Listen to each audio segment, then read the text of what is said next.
Hi guys, welcome to my YouTube channel physics with MH. Guys, आज के lecture में हम न्यूटन लॉज ऑफ मोशन को पढ़ने वाले हैं गाइस। ठीक है, तो direct Newton laws of motion पर आने से पहले मैं आपको एक बड़ा ज़बरदस्त पॉइंट बताना चाहूँगा गाइस। ठीक है, उससे आपका थोड़ा सा कंसेप्ट क्लियर हो जाएगा। यानी कि ये चैप्टर जब हम शुरू कर रहे थे तो हमने तय किया था कि हम मोशन को स्टडी करेंगे गाइस। किस चीज़ को स्टडी करेंगे? मोशन को। और मोशन की स्टडी को हमने फिजिक्स में कहा था कि हमारा क्या है, मैकेनिक्स है, जो कि हमें मोशन को स्टडी करने देता है गाइस। ठीक है, अब मैकेनिक्स को हमने दो ग्रुप्स में डिवाइड किया था कि इसके दो शाखें हैं, दो ब्रांचेस हैं। एक को हमने कहा था काइनीमेटिक्स गाइस। ठीक है, क्या कहा था? काइनीमेटिक्स। और एक को हमने कहा था ये हमारा डायनेमिक्स होगा गाइस। ठीक है, अच्छा, काइनेमेटिक्स में क्या था कि ये भी तो स्टडी ऑफ मोशन है। क्या है? स्टडी ऑफ मोशन है। लेकिन हम ये जो मोशन के कॉजेज होते हैं उसको स्टडी इस ब्रांच में नहीं करते। डायनेमिक्स क्या है? मोशन की स्टडी है। हाँ, बिल्कुल स्टडी है, लेकिन इसके साथ हम इसके कॉजेज को भी स्टडी करते हैं गाइस। ठीक है, तो न्यूटन्स लॉज ऑफ मोशन जब स्टार्ट होंगे तो इसका मतलब ये है कि हमने इस ब्रांच से इस ब्रांच की तरफ क्या किया, जंप कर दिया गाइस। ठीक है, यानी कि अब हम मोशन को स्टडी करेंगे लेकिन इसके साथ साथ काजेस को भी पढ़ेंगे।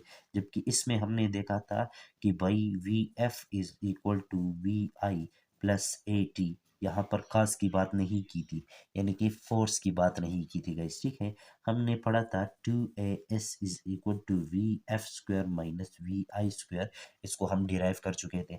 हमने पढ़ा था guys s is equal to v i t plus half a t square. ठीक है, हमने फोर्स की बात नहीं की थी। हमने पढ़ा था v is equal to speed की अगर मैं बात करूं तो कितना डिस्टेंस कवर हुआ कितने टाइम में, हमने फोर्स की बात नहीं की थी। हमने पढ़ा था velocity is equal to displacement divide by time, हमने फोर्स की बात नहीं की थी। हमने पढ़ा था acceleration is equal to the rate of change of velocity, the rate of change of velocity है। लेकिन हमने किस चीज़ की बात नहीं की थी? फोर्स की बात नहीं की थी। ये काइनेमेटिक्स हमारा यहाँ तक कंप्लीट हो गया। अब यहाँ से आगे हमारा शुरू होगा डायनेमिक्स, और डायनेमिक्स में हमारा पहला लेक्चर होगा न्यूटन लॉज ऑफ मोशन। अब इसको समझने की कोशिश करते हैं गाइस कि न्यूटन लॉज ऑफ मोशन क्या है। तो न्यूटन लॉज ऑफ मोशन को स्टार्ट करते हैं गाइस। ये देखें, न्यूटन बाबा जो थे उसने इस यूनिवर्स को ऑब्जर्व किया और इसके अंदर कुछ छुपे हुए राजों को अपने नाम कर दिया गाइस। ठीक है, उन राजों को आज हम जानते हैं न्यूटन लॉज ऑफ मोशन के नाम से गाइस। ठीक है, तो इसका फर्स्ट लॉ पढ़ते हैं, न्यूटन का फर्स्ट लॉ गाइस। ठीक है, बिल्कुल इजी करके मैं बता देता हूँ गाइस। न्यूटन का फर्स्ट लॉ ये है कि भाई मोशन को स्टडी करते हैं ना, मैकेनिक्स है, मोशन को ही स्टडी करना होगा गाइस। ठीक है, वो कहता है कि अगर एक बॉडी है वो रेस्ट में है, किस चीज में है? रेस्ट में। अब भाई हमने कहा मोशन को स्टडी करेंगे, आपने रेस्ट की बात की, यानी कि रेस्ट में है कि मतलब ये है कि मोशन नहीं है। क्या नहीं है? मोशन नहीं है। तो ये कहता है, इसके पास न्यूटन का फर्स्ट लॉ कहता है कि इस ऑब्जेक्ट के पास हमेशा के लिए मोशन नहीं रहेगा गाइस। ठीक है, ये इसका दावा है। ठीक है, अच्छा, ये साथ साथ में ये भी कहता है अगर किसी तरह से इस बॉडी ने पहले से मोशन स्टार्ट कर लिया है, क्या किया है? मोशन को स्टार्ट कर लिया है, तो ये हमेशा मोशन में रहेगा।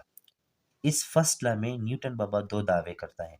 अगर कोई बॉडी रेस्ट में है, ठीक है, यानी कि मोशन में नहीं है, तो वो हमेशा रेस्ट में रहेगी, यानी कि उसके पास कभी भी मोशन नहीं आएगा। न्यूटन क्या कहता है? कहता है कि ये बॉडी हमेशा रेस्ट में रहेगी, अगर ये मोशन में है तो ये हमेशा मोशन में रहेगी। फर्स्ट लॉ में ये दो दावे करता है गाइस। ठीक है, लेकिन इसके साथ साथ वो एक कंडीशन भी बताता है, और कंडीशन ये है कि ये कब तक रेस्ट में रहेगी? जब तक इस पर एक्सटर्नल फोर्स, ठीक है, कभी कभी ये एक्सटर्नल फोर्स को कहता है नेट फोर्स। ठीक है, कभी कभी ये नेट फोर्स को कहता है रिजल्टेंट फोर्स। ठीक है, ये अगर जीरो रहे तो ये बॉडी हमेशा इन स्टेट ऑफ रेस्ट में रहेगी गाइस। ठीक है, और यहाँ पर अगर फोर्स जीरो है, यानी कि नेट एक्सटर्नल और रिजल्टेंट फोर्स जीरो है, तो ये बॉडी हमेशा मोशन में रहेगी गाइस, ठीक है। ये न्यूटन का पहला लॉ है गाइस, ठीक है।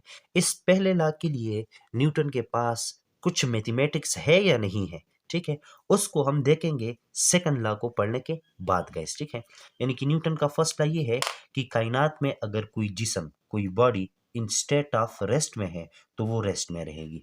कायनात में कोई बॉडी, जिस्म जिसका मैस कुछ ना कुछ हो गए, वो अगर मोशन में है तो वो मोशन में रहेगी जब तक कोई एक्सटर्नल नेट या रिजल्टेंट फोर्स उसके ऊपर क्या ना करे, एक्ट ना करे। जब तक ये net force, external force zero रहेगा, तब तक बॉडी की मोशन वाला जो स्टेट है उसमें चेंज नहीं आएगा। यानी कि अगर उसका मोशन जीरो है, यानी कि स्टेट जीरो है, उसकी मोशन का स्टेट जीरो है, तो उस मोशन में चेंज नहीं आएगा, उसकी स्टेट में चेंज नहीं आएगा। अगर वो मोशन में है तो वो हमेशा एक जैसी वेलोसिटी के साथ आगे की तरफ मूव करेगा। हाँ, पीछे की तरफ मूव करेगा या आगे की तरफ मूव करेगा, ऊपर की तरफ मूव करेगा या नीचे की तरफ मूव करेगा, लेकिन वो मूव करेगा। उसकी वेलोसिटी की डायरेक्शन में भी चेंज नहीं आएगा, उसकी वेलोसिटी के मैग्नीट्यूड में भी चेंज नहीं आएगा, जब तक उस पर एक्सटर्नल फोर्स जीरो है, ठीक है। एक्सटर्नल नेट या रिजल्टेंट फोर्स का मतलब ये है गाइस कि देखें, हमारे पास हमारे कमरे में एक ब्लॉक पड़ा हुआ है गाइस, ठीक है। एक इस ब्लॉक का कुछ ना कुछ मैस तो है ना गाइस, ठीक है। उस मैस की वजह से अर्थ इसके ऊपर एक फोर्स नीचे की तरफ लगा रही है जिसको हम कहते हैं ग्रेविटी। क्या चीज? ग्रेविटी, ठीक है। ये ब्लॉक जिस फर्श के ऊपर पड़ा हुआ है, वो फर्श इसको एक अपोजिट फोर्स प्रोवाइड करता है जिसको हम नॉर्मल फोर्स कहते हैं। अब देखें, फोर्सेस तो ब्लॉक पर लग रहे हैं, लेकिन ये दो फोर्सेस एक दूसरे को कैंसल कर रहे हैं। क्या कर रहे हैं? कैंसल। क्योंकि एफ एन जो है, ये नॉर्मल फोर्स, ये वेट के बराबर होता है, ठीक है। ये एफ एन बराबर होता है वेट ऑफ द बॉडी के, लेकिन दोनों अपोजिट डायरेक्शन में है, तो दोनों एक दूसरे के इफेक्ट को कैंसिल करते हैं। तो लिहाजा हम कह सकते हैं कि ब्लॉक पर लगने वाला नेट फोर्स जो है वो जीरो है, ठीक है। नेट फोर्स यानी कि इस डायरेक्शन में कोई फोर्स अप्लाई नहीं कर रहा, इस डायरेक्शन में कोई फोर्स अप्लाई नहीं कर रहा, ऊपर की तरफ कौन अप्लाई कर रहा है? ये इस फर्श का जो नॉर्मल फोर्स है वो, और नीचे की तरफ जमीन अपनी तरफ खींच रही है, लेकिन इस पर नेट फोर्स जीरो है गाइस, ठीक है। नेट फोर्स को समझने के लिए आप यूं समझे गाइस कि आपके पास 10 रुपए है और आपके ऊपर 10 रुपए कर्जा है, तो आपके पास नेट कितने पैसे हैं? जीरो है, क्योंकि आपके 10 जो है वो तो आपके कर्जे में चले जाएंगे, तो आपके पास 0 रुपए बच गए, यानी कि आपके पास नेट रुपए कितने हैं? जीरो है। तो न्यूटन भी यही कहता है कि भाई कायनात में ये कानून है, कायनात के अंदर ये एक कायदा है कि अगर एक बॉडी रेस्ट में है तो वो रेस्ट में रहेगी, अगर एक बॉडी मोशन में है तो वो मोशन में रहेगी, जब तक कोई एक्सटर्नल फोर्स उस पर एक्ट ना करे, ठीक है। क्या ना करे? एक्ट ना करे। अब अगर आपको न्यूटन का फर्स्ट लॉ समझ में आ गया है, तो बढ़ते हैं इसके सेकंड लॉ से। और यहाँ पर एक और इम्पोर्टेंट बात आपको बताऊं, अगर आपको फर्स्ट लॉ समझ में आ गया है तो आपको सेकंड लॉ भी समझ में आ जाएगा। अगर सेकंड लॉ आपको समझ में आ गई तो थर्ड लॉ भी इन दोनों लॉस के साथ क्या है? रिलेटेड है गाइस, ठीक है। जब इनको आप थ्योरेटिकली समझे तो इसको मैथमेटिकली भी फिर समझना बिल्कुल आसान हो जाएगा। अब बढ़ते हैं अपने न्यूटन के सेकंड लॉ की तरफ। अच्छा, न्यूटन न्यूटन ने जब अपना पहला लॉ पेश किया, तो ये वैसे मैं कह रहा हूँ, ठीक है, ये मेरा राय है, तो उसके ज़मीर ने उसको बताया होगा, या उसके अंदर से न्यूटन के अपने माइंड से ये क्वेश्चन उठे हुए होंगे कि भाई न्यूटन बाबा, आप तो ये कह रहे हो अगर फोर्स नहीं है तो उसके स्टेट में चेंज नहीं आएगा, मतलब वो अगर यूनिफॉर्मली मूव करे तो यूनिफॉर्मली मूव करेगा, रेस्ट में तो अगर फोर्स आ गया तो क्या होगा? ये सवाल उसके ज़हन में आ गया। तो न्यूटन ने कहा, अगर ये बॉडी स्टेट ऑफ रेस्ट में है गाइस, ठीक है, या ये body in state of motion में, अब अगर इस पर एक फोर्स ने, एक्सटर्नल फोर्स ने एक्ट किया, क्या किया? एक्ट किया, तो ये फोर्स क्या करेगा? इस बॉडी में एक्सेलरेशन ए को in the direction of force क्या करेगा? पैदा करेगा गाइस, ठीक है। यानी कि एक्सेलरेशन क्या होता है? एक्सेलरेशन को तो हम पढ़ चुके हैं, ये होता है the rate of change of velocity. यानी कि अगर ये पहले रेस्ट में था तो टाइम पास हो रहा था, with the passage of time इसके पास कुछ वेलोसिटी नहीं थी, यानी कि वेलोसिटी इसकी क्या थी? जीरो थी। अब जब फोर्स आया, इस पर एक्ट किया फोर्स ने, तो with the passage of time इसकी वेलोसिटी में चेंज आया, और change in velocity with respect to time उसको हम कहते हैं एक्सेलरेशन। यानी कि Newton directly change in velocity का नाम नहीं लेता, वो एक्सेलरेशन का नाम लेता है, और एक्सेलरेशन का नाम लेते ही इनडायरेक्टली चेंज इन वेलोसिटी का नाम लेते हैं गाइस, ठीक है। यानी कि ये फोर्स इसमें एक्सेलरेशन ए को क्या करेगा, काज करेगा गाइस, ठीक है, अगर इस बॉडी का मास m है, ठीक है। या ये जो है, ये पहले कुछ वेलोसिटी वी आई के साथ मूव कर रहा था, न्यूटन के फर्स्ट लॉ के मुताबिक फोर्स नहीं है तो इसकी इस वेलोसिटी में चेंज नहीं आएगा। अब इसका मास अगर m है तो न्यूटन कहता है अगर इस पर फोर्स लग गया, एक्सटर्नल फोर्स लग गया, नेट फोर्स लग गया, रिजल्टेंट फोर्स कुछ ना कुछ इस पर लग गया, तो ये फोर्स अपने डायरेक्शन में इस बॉडी में क्या क्रिएट करेगा, एक्सेलरेशन को प्रोड्यूस करेगा गाइस, ठीक है। यानी कि फोर्स लगने के बाद इसकी वेलोसिटी, पहले ये इस साइड मूव कर रहा था, फोर्स भी इस साइड लग गया, तो इसकी वेलोसिटी क्या हो जाएगी, ज्यादा हो जाएगी। अब इसकी वेलोसिटी वी एफ वी आई नहीं रहेगी, इसकी वेलोसिटी कुछ चेंज हो जाएगी और उसको हम वी एफ कह देंगे, और वी एफ जो है वो ग्रेटर होगा वी आई से। या लेट सपोज ये बॉडी जो है ये इस तरफ मूव कर रही थी गाइस, ठीक है, इस तरफ मूव कर रही थी, लेकिन फोर्स ने इस तरफ एक्ट किया गाइस, ठीक है। तो इसकी वेलोसिटी अगर पहले वी आई थी, तो अब वी आई ग्रेटर देन होगी वी एफ से, ठीक है। यानी कि फोर्स अप, बॉडी इस साइड जा रही थी, इस साइड फोर्स लग गया, तो बॉडी की, हाँ, वेलोसिटी में चेंज लाया, या वेलोसिटी में चेंज आएगा with in terms of magnitude, या वेलोसिटी में चेंज आएगा in terms of direction guys, ठीक है। इन बातों को हम डिटेल से समझेंगे गाइस, ठीक है।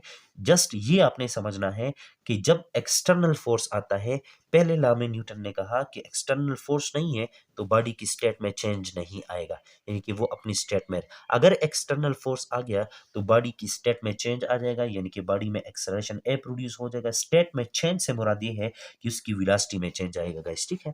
अब इस चीज को मैथमेटिकली देखते हैं।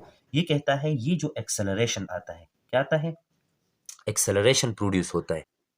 न्यूटन कहता है कि ये जो बॉडी में एक्सेलरेशन ए काज हो गया, प्रोड्यूस हो गया, ये जो ए, ये उतना ही ज्यादा प्रोड्यूस होगा, यानी कि बॉडी की स्टेट में उतना ही ज्यादा चेंज आएगा जितना कि फोर्स ज्यादा होगा, ठीक है। कॉमन सी बात है, ठीक है, एक बॉडी मूव कर रही है, जितना उसके ऊपर आप फोर्स लगाएंगे उसके अपोजिट डायरेक्शन में उतना उस वो जल्दी स्लो होगा। यानी कि पहले वो काफी वेलोसिटी के साथ मूव कर रहा था, वो जिस्म, वो बॉडी, ठीक है, आपने ज्यादा फोर्स अप्लाई किया तो उसकी वेलोसिटी को डायरेक्ट चेंज किया, यानी कि जीरो कर दिया, तो आपने क्या किया, उसमें बहुत ज्यादा एक्सेलरेशन प्रोड्यूस किया। बहुत ज्यादा एक्सेलरेशन से मुराद ये है कि टाइम के लिहाज से आपने उसकी वेलोसिटी में बहुत ज्यादा चेंज लाया गया, ठीक है। तो न्यूटन ने कहा कि ये जो एक्सेलरेशन ए प्रोड्यूस होता है बॉडी में, ये डायरेक्टली प्रोपोर्शनल होगा कि बाहर से फोर्स कितना लग रहा है, एक्सटर्नल फोर्स कितना लग रहा है, नेट फोर्स कितना लग रहा है, रिजल्टेंट फोर्स कितना लग रहा है। उसने ये एक बात ऑब्जर्व की, और ये जो कि एक फैक्ट भी है, हकीकत भी है, रियलिटी है गाइस, ठीक है। हम कॉमन लाइफ में अपने एग्जांपल को देख सकते हैं और ये बात समझ सकते हैं। अच्छा, दूसरा उसने ये ऑब्जर्व किया, ये जो एक्सेलरेशन है ये इन्वर्सली रिलेशन के साथ है मेस के साथ गाइस, ठीक है। यानी कि मेस किसी बॉडी का जितना ज्यादा होता जाएगा उतना ही उसमें एक्सेलरेशन लाना मुश्किल होता जाएगा। यानी कि एक ट्रक आ रहा है गाइस, एक ट्रक आ रहा है एक साइड से, और एक साइड से साइकिल आ रहा है गाइस, ठीक है। और दोनों को आप रोकना चाहते हो, क्या रोकना चाहते हो, आप रोकना चाहते हो गैस, ठीक है, यानी कि आप फोर्स लगा रहे हो, कोई और बंदा नहीं। तो आपके लिए ट्रक की वेलोसिटी को कम या ज्यादा करना आसान होगा, यानी कि ट्रक में एक्सेलरेशन को लाना आसान होगा, या कि साइकिल में। तो वाज़ेह तौर पर आप कह सकेंगे कि भाई साइकिल में जो एक्सेलरेशन लाना है वो आसान हो जाएगा गाइस, ठीक है। एक सेम फोर्स के लिए फोर्स कौन अप्लाई कर रहे हैं, आप ही अप्लाई कर रहे हैं, ठीक है। यानी कि सेम फोर्स के लिए किसी बॉडी में एक्सेलरेशन को लाना डिपेंड करता है उस बॉडी की मेस पर। मेस जितना ज्यादा होता जाएगा एक्सेलरेशन उतना कम प्रोड्यूस होगा, जितना मेस कम होगा उतना एक्सेलरेशन ज्यादा प्रोड्यूस होगा। इन दो इक्वेशन को अब उसने कंपेयर किया, उसने कहा ये भी एक्सेलरेशन है, ये भी एक्सेलरेशन है, acceleration directly proportional to force है, divide by inversely proportional to m है। और हम जानते हैं मैथमेटिक्स में जब हम प्रोपोर्शनलिटी के साइन को हटाते हैं तो कांस्टेंट लगाते हैं और इक्विलिटी का साइन लगाते हैं।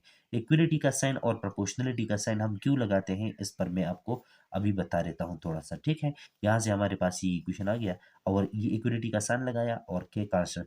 इक्विडिटी का साइन हम इसलिए लगाते हैं कि यहाँ से इस लेफ्ट हैंड साइड पे जो आपके पास फिजिकल क्वांटिटीज है, इनका एक यूनिट होगा, जिनका यूनिट होता है वो कुछ न कुछ तरीके से एस आई सिस्टम के साथ क्या होते हैं, रिलेटेड होते हैं। अब एस आई सिस्टम में क्वांटिटीज के लिए हमारे पास डायमेंशंस हैं, तो दोनों अतराफ हमारे पास डायमेंशन सेम आ जाए, इस बात के लिए हम कांस्टेंट लगाते हैं गाइस, ठीक है। बहुत ही इंपॉर्टेंट पॉइंट है, आप नोट करिएगा। अब देखें, इस बात को मैं आसानी से समझाने के लिए एक एग्जांपल का सहारा लेता हूं, और वो ये गाइस कि लेट सपोज आप एक जगह पर काम कर रहे हैं गाइस, ठीक है, और वहां पर लोग जो है वो सेब खाते हैं। आपने ये ऑब्जर्व किया कि एक आदमी जो है वो 2 एप्पल खा सकता है। कितने एप्पल खा सकता है? 2 एप्पल। अब जितने आदमी ज्यादा होते जाएंगे, जितने आदमी उतने ही ज्यादा एप्पल दरकार होंगे गाइस, ठीक है। जाहिर बात है गाइस, ठीक है। अब कोई इस तरह कह सकता है कि आदमी is directly proportional to apple, कह सकता है ना गाइस, ठीक है। उसने ऑब्जर्व किया कि जितने आदमी बढ़ते जाएंगे उतने एप्पल भी ज्यादा दरकार होते जाएंगे गाइस, ठीक है। अब देखें, यहां से अगर वो इस तरह लिखे ए इज इक्वल टू एप्पल, तो ये तो गलत साबित हो जाएगा। हो गया कि नहीं? क्योंकि ये उसके ऑब्जर्वेशन के अपोजिट चल रहा है कि आदमी बराबर एप्पल, 10 आदमी बराबर 10 एप्पल, इस तरह तो नहीं है। वो कहेगा आदमी आदमी इज इक्वल टू, वो एक कांस्टेंट लगाएगा। क्या लगाएगा? कांस्टेंट लगाएगा, और वो कांस्टेंट इस पार्टिकुलर केस में, इस वाली ऑब्जर्वेशन में हमारे पास 2 के बराबर होगा। अब अगर वो क्या करता है, अब अगर वो 5 आदमी लेता है, क्या लेता है? 5 आदमी लेता है, तो वो कहेगा 2 टाइम 5, यानी कि 10 एप्पल उनके लिए चाहिए। तो इस केस में हमारे पास कांस्टेंट क्या है? 2 है। तो इसी तरह हर मैथमेटिकल इक्वेशन में जो हम प्रोपोर्शनलिटी को हटाते हैं तो क्या लगाते हैं? कांस्टेंट लगाते हैं गाइस, ठीक है।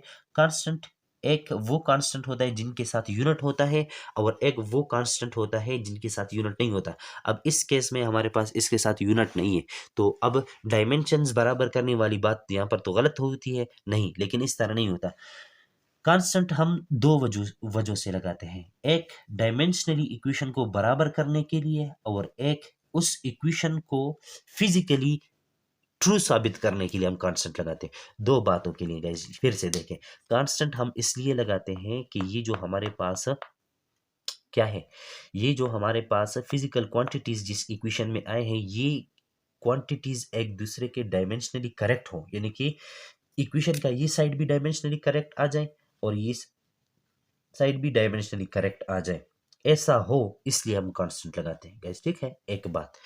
दूसरी बात ये है कि कांस्टेंट हम इसलिए लगाते हैं कि ये जो इक्वेशन हम डिराइव कर रहे हैं, इस इक्वेशन को फिजिकली ट्रू साबित करने के लिए हम कांस्टेंट लगाते हैं गाइस, ठीक है।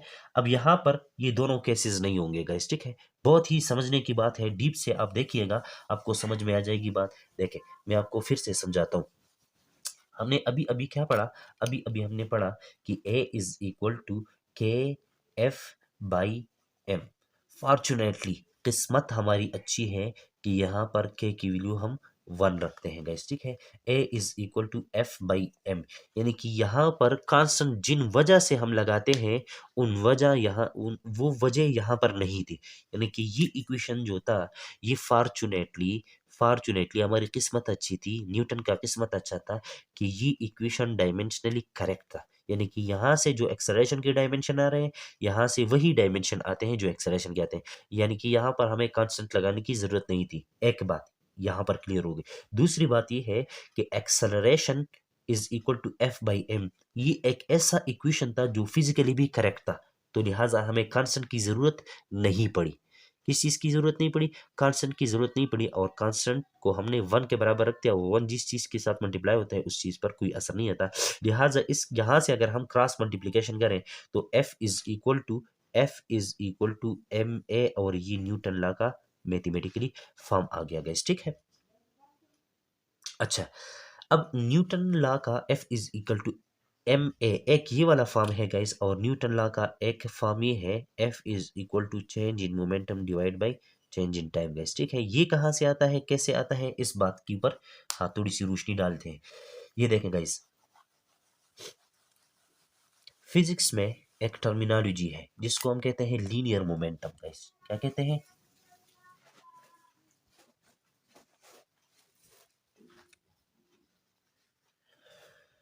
फिजिक्स में एक टर्मिनोलॉजी है जिसको हम कहते हैं लीनियर मोमेंटम। पी से उसको हम रिप्रेजेंट करते हैं।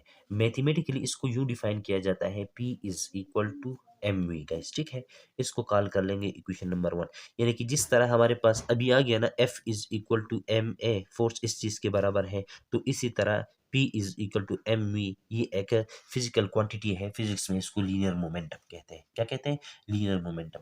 अभी अभी हमने पढ़ा न्यूटन का second law, f is equal to m over a. ठीक है, लेकिन ए किस चीज के बराबर होता है? एक्सेलरेशन। हम पढ़ चुके हैं डिटेल से, एक्सेलरेशन बराबर होता है change in velocity divide by change in time. Guys ठीक है। अच्छा, चेंज इन वेलोसिटी किस चीज की बराबर होती है? F change in velocity final velocity minus initial velocity divide by change in time. Guys ठीक है। अब यहाँ से आगे देखें, एम को अगर मैं अंदर मल्टीप्लाई करूँ तो हमारे पास आ जाएगा M we F minus M we I divide by del T. Guys ठीक है। यहाँ से आगे देखें, F is equal to M we F, यानी कि एम वी किस चीज के बराबर है? पी के बराबर है। एम वी एफ किस चीज के बराबर होगा?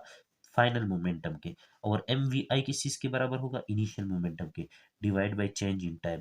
यहाँ से हमारे पास आ जाएगा F is equal to change in momentum divide by change in time. ये न्यूटन लॉ का हाँ दूसरा फॉर्म आ गया। गाइस ठीक है। अब देखें, न्यूटन के इस दूसरे फॉर्म से न्यूटन का फर्स्ट लॉ हम मैथमेटिकली हाँ क्या कर सकते हैं? एक्सप्लेन कर सकते हैं। किस तरह? अब इस बात को देखिएगा, इसको लिखे अपने पास। अच्छा, F equal to del P divide by del T.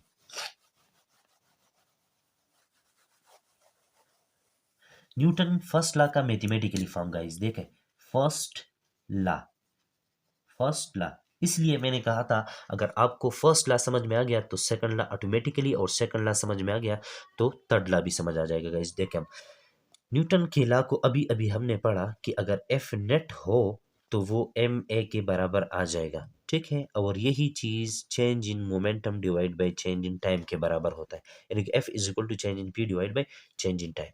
अब देखें, फर्स्ट लॉ क्या कहता है? अगर एफ नेट जीरो हो जाए, क्या हो जाए? जीरो हो जाए, तो इसको अगर मैं जीरो के बराबर रख दूं तो यहां से मैं लिख सकता हूं change in momentum divide by change in time. अगर मैं क्रॉस मल्टीप्लिकेशन करूं तो हमारे पास आ जाता है change in momentum is equal to zero. Change in momentum किस चीज के बराबर होता है? Final momentum minus initial momentum is equal to zero. और ये किस चीज के बराबर होता है? M we f is equal to M we i. M m के साथ क्या हो जाएगा? कैंसल हो जाएगा, तो v f is equal to v i के बराबर आ जाएगा। अब देखें, ये जो है ये इक्वेशन कुछ बातें कर रहे हैं गाइस, उन बातों को सुने गौर से। देखें, कहता है कि F is equal to del P divide by del T जो है, ये अगर F के बराबर है और F किसी बॉडी पर लगने वाला एक्सटर्नल फोर्स अगर जीरो के बराबर हो जाए, तो आपके पास उस बॉडी की फाइनल वेलोसिटी, यानी कि 1 घंटा पहले आपने उस बॉडी को देखा और 1 घंटा बाद में देखा, तो बॉडी की पहली वेलोसिटी थी वी आई और उस पर कोई फोर्स नहीं लग रहा, फोर्स जीरो है, तो 1 घंटा बाद बॉडी की वेलोसिटी होगी वी एफ, और वी आई वी एफ के बराबर होगी, यानी कि उसकी वेलोसिटी में कोई चेंज नहीं आएगा, उसमें एक्सेलरेशन जीरो होगा। और इसी बात को आप यहाँ से भी देख सकते हैं, F is equal to M A. अगर एफ जीरो हो जाए तो एम ए क्या हो जाएगा? जीरो हो जाएगा। जब दो नंबर मल्टीप्लाई होते हैं और जवाब जीरो के बराबर आता है, तो इसका मतलब ये है या तो पहला नंबर जीरो के बराबर है या दूसरा नंबर जीरो के बराबर है। लेकिन पहला तो मैस है, मैस जीरो के बराबर नहीं हो सकता किसी बॉडी के लिए। कोई बॉडी है तो मैस तो होगा, मैस जीरो के बराबर नहीं हो सकता, लिहाजा एक्सेलरेशन जीरो के बराबर है। और एक्सेलरेशन जीरो के बराबर है का मतलब ये है कि change in velocity with respect to time zero के बराबर है। गाइस ठीक है। अच्छा, अगर ये जीरो के बराबर है तो क्रॉस मल्टीप्लिकेशन हमने कर लिया, तो del V is equal to zero के बराबर है। अगर ऐसा है तो इसका मतलब ये final velocity minus initial velocity is equal to zero के बराबर है। अगर ऐसा है तो final velocity is equal to initial velocity इस चीज के बराबर है। यानी कि यहाँ से भी प्रूव हो गया और यहाँ से भी प्रूव हो गया। यानी कि न्यूटन फर्स्ट लॉ का मैथमेटिकली फॉर्म क्या है गाइस? आप कह सकते हैं final momentum is equal to initial momentum, final velocity is equal to initial velocity. ये दोनों न्यूटन के फर्स्ट लॉ का मैथमेटिकली फॉर्म है गाइस। ठीक है। अब बढ़ते हैं न्यूटन के थर्ड लॉ की तरफ और फिर अपने लेक्चर को खत्म करते हैं। अच्छा गाइस, तो न्यूटन का third law of Newton Baba, third law of Newton's. या न्यूटन थर्ड लॉ। ठीक है, ये कहता है फर्स्ट लॉ, इसने क्या कहा फर्स्ट लॉ में कहा कि फोर्स आता है तो बॉडी की स्टेट में, हाँ कोई फोर्स नहीं होता तो बॉडी की स्टेट में चेंज नहीं आता गाइस। ठीक है, यानी कि अगर ये रेस्ट में है तो ये रेस्ट में, ये मोशन में है तो मोशन में रहेगी गाइस। ठीक है, जब तक कोई एक्सटर्नल फोर्स नहीं आता। सेकंड लॉ में इसने कहा कि जब फोर्स आता है, क्या आता है, फोर्स आता है, तो इस फोर्स क्या करता है, इस बॉडी की स्टेट में चेंज लाता है, यानी कि एक्सेलरेशन ए को क्या करता है, प्रोड्यूस करता है गाइस। ठीक है, अब ये फोर्स कोई बॉडी ही अप्लाई करेगी ना, कोई ना कोई इस यहाँ पर क्या करेगा, फोर्स अप्लाई करेगा गाइस। ठीक है, तो इस बंदे ने इस ब्लॉक के ऊपर कुछ फोर्स अप्लाई किया गाइस। ठीक है, तो न्यूटन का थर्ड लॉ कहता है कि ये जो बॉडी है, ये जो बॉडी है, ये भी उतना ही फोर्स अप्लाई करेगी इस बॉडी के ऊपर, जितना कि फोर्स इस बॉडी ने इस बॉडी के ऊपर अप्लाई किया है। इस बात को इसने कहा कि एवरी एक्शन, क्या चीज, एवरी एक्शन, एक्शन का मतलब ये है फोर्स, कि जब भी आप फोर्स, हैज रिएक्शन, क्या होता है, हैज रिएक्शन। अब एक्शन और रिएक्शन मैग्नीट्यूड में बराबर होंगे, यानी कि जितना फोर्स इस बंदे ने इस ब्लॉक के ऊपर अप्लाई किया, उतना ही फोर्स इस ब्लॉक ने इस बंदे के ऊपर भी अप्लाई करना होगा गाइस। ठीक है, तो इसलिए इसने एक्शन किया, इसने रिएक्शन किया गाइस। ठीक है, इसने एक्शन इस पर किया, इसने रिएक्शन इस पर किया, ये कितना एक्शन करेगा उतना ही रिएक्शन इस पर होगा गाइस। ठीक है, लेकिन दोनों का मैग्नीट्यूड क्या होगा, अपोजिट होगा। देखिए, एक्शन एक बॉडी पर, रिएक्शन दूसरी बॉडी पर। ठीक है गाइस, ये बात समझने की है। ठीक, अब देखें, इस न्यूटन के थर्ड लॉ के बलबूते या इसकी वजह से हम जमीन पर चल सकते हैं गाइस। क्या कर सकते हैं, जमीन पर चल सकते हैं, या जो हमारे पास जो लोग नहाते हैं पानी में, ठीक है, आपने देखा होगा गाइस कि वो पानी को पीछे की तरफ धकेलते हैं। ठीक है, ये उनका एक्शन हो गया, और पानी उनको आगे की तरफ दे, तो वो इसलिए पानी में क्या करता है, मूव करता है गाइस। ठीक है, और इसी तरह जब हम जमीन पर चलते हैं तो जमीन को हम पीछे की तरफ धकेलते हैं। ठीक है, तो इसी वजह से जमीन हमें आगे की तरफ धकेलती है। अब जमीन को हम पीछे की तरफ धकेलते हैं, जमीन पे कोई असर नहीं आता, हम जो फोर्स अप्लाई कर रहे हैं उसकी वजह से ज़मीन पर कोई असर नहीं आता। वजह क्या है, वजह ज़मीन का मेस है। ज़मीन का मेस अगर ज़्यादा है तो ज़मीन के स्टेट में चेंज लाना, न्यूटन के अभी सेकंड लॉ में हमने पढ़ा कि उसके स्टेट में चेंज लाना क्या होता जाएगा, मुश्किल होता जाएगा। लेकिन हमारा मेस जो है वो ज़मीन की बनिस्बत बहुत कम है, तो इसलिए हमारे स्टेट में चेंज आ जाता है और हम, हमारी वेलोसिटी चेंज हो जाती है। अगर हम ज़्यादा फोर्स लगाएं तो ज़्यादा दौड़ेंगे, अगर कम फोर्स लगाएंगे तो कम दौड़ेंगे गाइस। ठीक है, तो ये था न्यूटन्स लॉ के बारे में आज का लेक्चर। मिलते हैं नेक्स्ट लेक्चर में, तब तक के लिए अपना ख्याल रखिएगा। अल्लाह हाफिज़।